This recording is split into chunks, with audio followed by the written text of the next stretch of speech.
National Security Advisor John Bolton, Center, and White House Chief of Staff John F. Kelly talk behind U.S. Ambassador to the United Nations Nikki Haley as President Trump chairs the UN Security Council meeting at UN headquarters on September 26. Justin Laney PAF Shutterstock, by Josh Rajan. Josh Rajan, columnist covering foreign policy and national security. Email bio follow columnist October 9 at 6:52 p.m. The coming departure of Nikki Haley as U.S.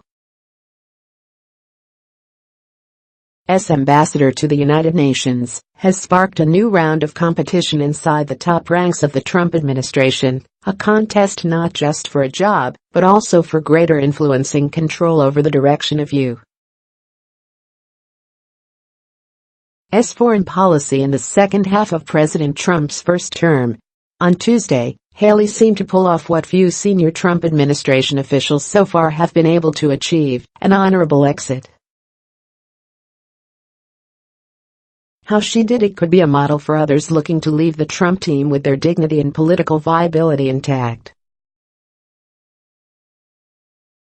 Haley organized her departure with the White House, praised Trump in a joint news conference, promised, in writing, not to challenge his political interests, and thereby was able to depart on her own terms.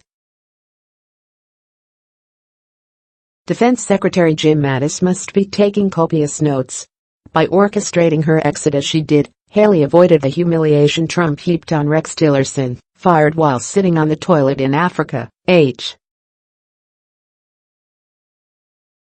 R. McMaster negotiated a planned departure with a promotion, but got pushed out sans promotion after many leaks. Tom Bossert did everything right, but fell victim to bureaucratic assassination by National Security Advisor John Bolton, and Reince Priebus, fired by tweet and unceremoniously kicked out of the presidential motorcade.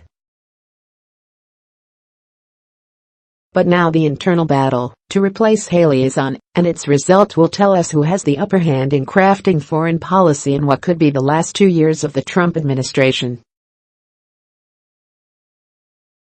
Internally, two camps are emerging. Former Deputy National Security Advisor Dina Powell seems to be the front-runner. She is close to Jared Kushner, Ivanka Trump and the others sometimes referred to derisively as the West Wing Democrats. A Goldman Sachs executive with State Department experience, she would enjoy support from those who seek a more Wall Street-friendly, trade-friendly, internationalist foreign policy going forward. Powell is also said to have earned the trust of the president during her time in the White House, and delivered Trump some significant wins, including the safe return of American hostages from Egypt, and the administration's close relationship with Egypt and the Persian Gulf states. Bolton is expected to push for an alternative candidate, though it's not yet clear who that would be. Bolton has been consolidating power and exerting increasing influence over decision-making regarding national security personnel, with the help of his skilled deputy Mira Ricardel. Bolton is said to want a conservative hawk, someone more in line with his plans to continue challenging international institutions and international agreements. Replacing Haley is the continuation of a struggle between Bolton and factions resistant to his brand of conservative foreign policy, an administration official told me. If Trump chooses someone more in the mold of Haley or Bolton himself, it's a big win for Bolton.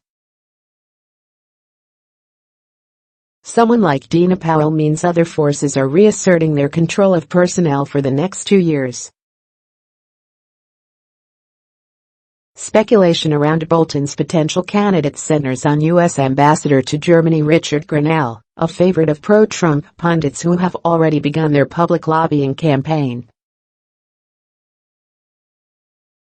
But Grenell's confirmation for his current job was held up for months due to Senate Democrats' concerns about his past undiplomatic behavior and derogatory remarks he made about women on Twitter. Since he has taken up his post in Berlin, Grenell's aggressive style has angered his German hosts. Bolton and Trump may favor that more arrogant approach, but Grenell's confirmation process would be tortured and slow. If Democrats somehow take control of the Senate, it would be impossible. That's likely why Trump threw cold water on the idea Tuesday afternoon, saying, "He's doing so well in Germany. Rather keep Rick where he is." There are plenty of other conservative hawks in Bolton's sphere who could be candidates. Christopher Burnham served as Undersecretary General for Management of the UN during the George W. Bush administration, essentially the chief operating officer of the UN. He's also a successful business executive who has worked at the State Department, is liked by Trump, and has been close to the administration since the transition. Robert O'Brien is the current State Department envoy for hostage affairs, and worked with Bolton when Bolton was UN ambassador. He's well respected, and just recently cleared vetting. Other candidates may emerge. Haley was always more of a neoconservative, like Vice President Pence, rather than a conservative hawk like Bolton and Secretary of State Mike Pompeo. But ever since the departure of more realist types such as Tillerson and McMaster, the Trump foreign policy team has been more aligned than ever before. They found enough common cause to push forward the Iran deal withdrawal, a new policy on China and a remarkably tough Russia policy that seemingly flies in the face of Trump's own desire to improve U.S.-Russia relations. Now Haley's departure, and the expected departure of Mattis after the midterm elections, throws that dynamic into question. In any administration, personnel equals policy. But in the Trump administration, both personnel and policy are always moving targets. Trump's choice will signal which way U.S. foreign policy is headed, and that's why the battle lines are being drawn now. Read more. Paul Waldman, Nikki Haley somehow avoided public humiliation and legal jeopardy. Jennifer Rubin. Why Nikki Haley's resignation is no surprise. Josh Rajan. The Trump administration just reset the